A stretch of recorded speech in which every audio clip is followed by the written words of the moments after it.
mengasingkan dirinya itu daripada pandangannya memandang perkara-perkara yang tidak ada kena-mengena dengan puasa. Suluklah itu, suluk yang am secara beramai-ramai. Masya Allah. Sebab itu bulan puasa ini, bulan Ramadan ini, bulan puasa ini bulan ibadat, bulan obat, bulan ibadat ini bulan hamba itu jadi hamba. Hamba itu timbul kehambaannya. Ibadat dengan perkataan obat ada kaitan. Sebab itu hamba itu, abd itu ibadat, sifatnya ibadat. Abd ibadah, itu sifatnya. Ramadan ini diterangkan, dijelas nyata, itu lagi penerangan Al-Quran. Sebab itu bulan ini bulan terang jelas nyata. Dengan kita tahan diri, kita imsak itu, dan kita duduk di majlis ta'lim, majlis penerangan ini, kita pikir lagi, kita ingat lagi ma'ani Al-Quran, hubungan dengan apa yang kita baca, faham, ingat, dengan amalan yang kita sedang buat puasa ini, sudah menjadi satu kemesraan ilmu dan zikir.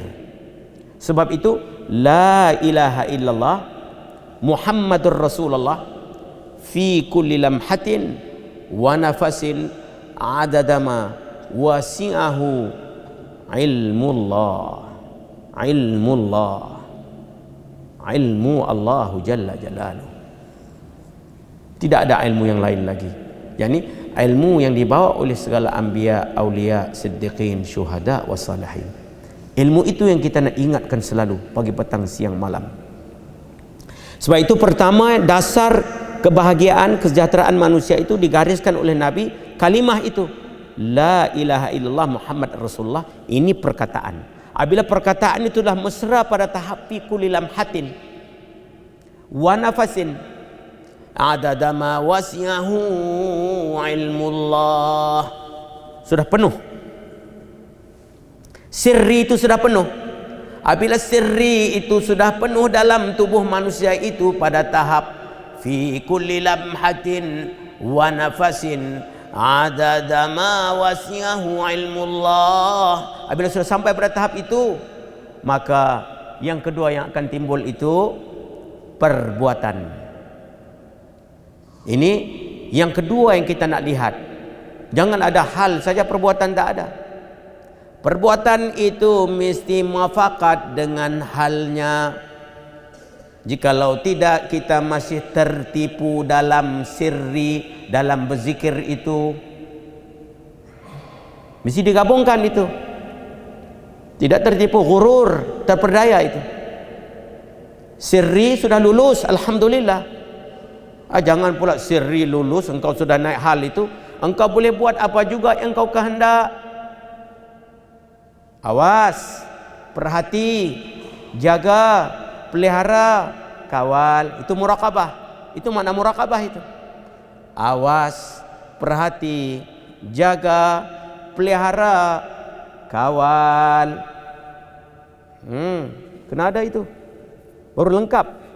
Kalau tidak, terperdaya lagi.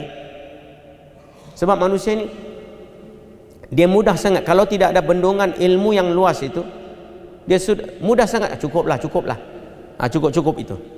Cukup, kalau cukup sungguh tak apa. Ini yang belum cukup dia kata cukup itu. Ini sifat manusia, dia bergopah-gapah, nak cepat sangat itu.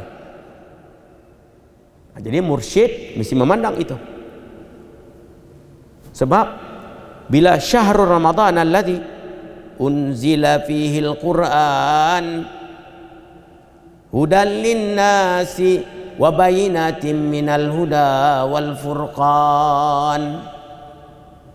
Sebab turunnya Al-Quran itu kepada Nabi, maka Nabi itu menjadi mursyid yang besar itu, mengisyarat kepada umatnya, menerangkan apa itu huda, menjelaskan furqan itu, mendidik, memberi tarbiyah Nabi SAW pada amal zahirnya, amal batinnya, amal sirrinya, amal jahrinya, sehingga amal sirri jahri itu bergabung, maka sampailah kepada tahap fi kulli lamhatin, kelipan mata itu, matanya sudah tidak dapat melihat yang lain daripada yang satu, sudah sampai kepada ahadiyah wahdiyah, Satu dan kesatuan itu. Hakikat bagi tauhid itu. Hakikat tauhid itu sudah menjadi kenyataan pandangannya, bukan kenyataan pengetahuannya.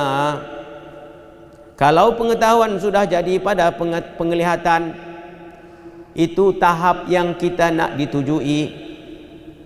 Kalau hanya pengetahuan pada pengetahuan, tak ada mata, belum lagi lah. Tahu nak jadi mata, mata nak dirasa. Barulah cukup. Barulah cukup. Dan sentiasa diperhati itu. Yang awas, perhati, jaga, pelihara, kawal, sama ada beramai-ramai, sama ada dalam bilik seorang diri, sama ada dalam negeri luar negara, tak kira di mana. Tetap sama ada orang ramai, orang sedikit, sama ada masjid besar, masjid kecil, hujung kampung, tepi kampung, belakang rumah, depan rumah, tak kira di mana. Makan dan hal itu dia jadi hijab baginya lagi. Kita hari ini tidak ada. Kalau masuk masjid besar sikit, wah rasa lain lah masjid besar lah. Ya, pak cik, pak haji yang duduk surau kecil, rasa kecil pula. Surau kecil.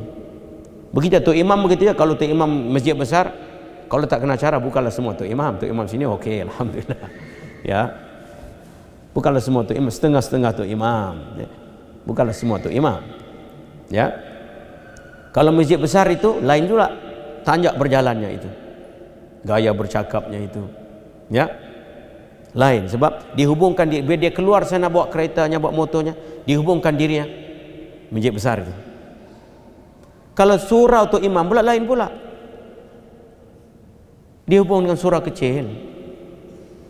Begitu juga gelagat manusia bawa kereta. Kalau kereta besar dia bawa, kalau dia bawa motor kecil, lain pula. Ini pengaruh manusia. Ya, sebab kita pengaruh mempengaruhi.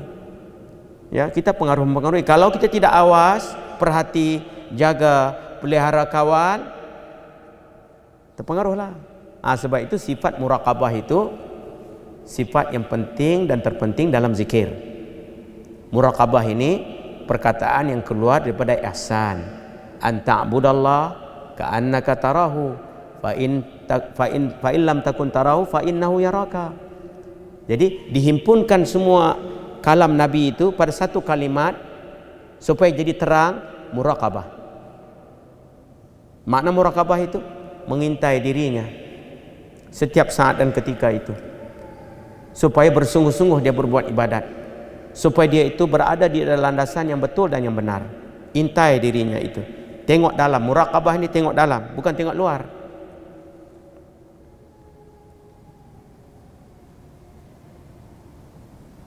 Apa yang sedang kita pikir? Gimana hati kita?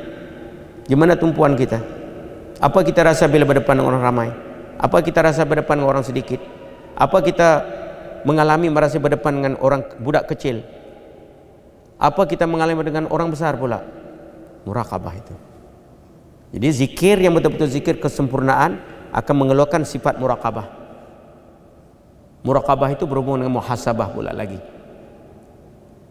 Sebab itu muraqabah ini mengintai diri pada ketika berbuat ibadat. Muhasabah ini menghisap, menghitung diri setelah selesai buat ibadat. Itu bezanya. Muhasabah pada akhir, muraqabah pada ketika sedang buat ibadat itu. Sebab itu kalau kita pergi tanah Arab, kalau kita nak makan, hisap tu bila? Takkan masuk-masuk hisap. Arab tak apa? Kau ni makan pun belum nak hisap pula. Hisap apa? Setelah kita makan, minum semua, hisap. Kita cakap dengan orang itu, hisap, dia datang. Ketika itu terbelit bagi matalah. Ya, mahal tu. Baru sedar. Sebab bila kita hisap pada akhir ini, baru kita sedar banyak taksirnya, banyak kurangnya, banyak ya tak betulnya. Itu hisap pada akhir. Muraqabah pada ketika amal itu. Sebab zikir ini, ingat, ilmu dan zikir ini dia membuahkan sifat-sifat itu. Sifat muraqabah naik, sifat muhasabah naik, segala sifat kepujian yang 10 itu. Taubahnya, sabar, syukur, ya. Apa lagi itu? Fakir, zuhud, khauf, raja, ya. Niat, ikhlas, sid, muraqabah, muhasabah, muaqabah, muraqabah, muhasabah, tafakkur, ya, zikrullah, zikr maut. Itu semua 10 sifat itu. 10 sifat itu akan naik dengan sendiri dengan melalui pusatan tumpuan zikir itu. Zikir ini akar tunjang, dia membuahkan segala buah-buah yang kebaikan. Ghaflah ini akar tunjang membuahkan segala sifat-sifat kekejian. Sifat-sifat kekejian yang unggul yang 10 itu syurhul ta'am, syurhul kalam, ghadab, marah, hasad, dengki, bakhil wa hubbul mal, hubbul jah, hubbud dunya, takabur, ujub riya. Ini 10 sifat unggul ibunya. Yang lain tu anak-anaknya akan keluar. Banyak lagi lah.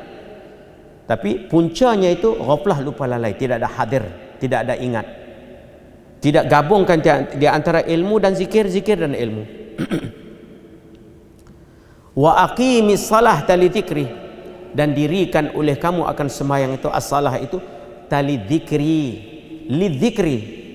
Sebab itu orang yang betul-betul sembahyang, kita nak tahu orang sembahyang betul-betul, kalau kita nak lihat diri kita, selepas sembahyang itu mesti timbul zikir.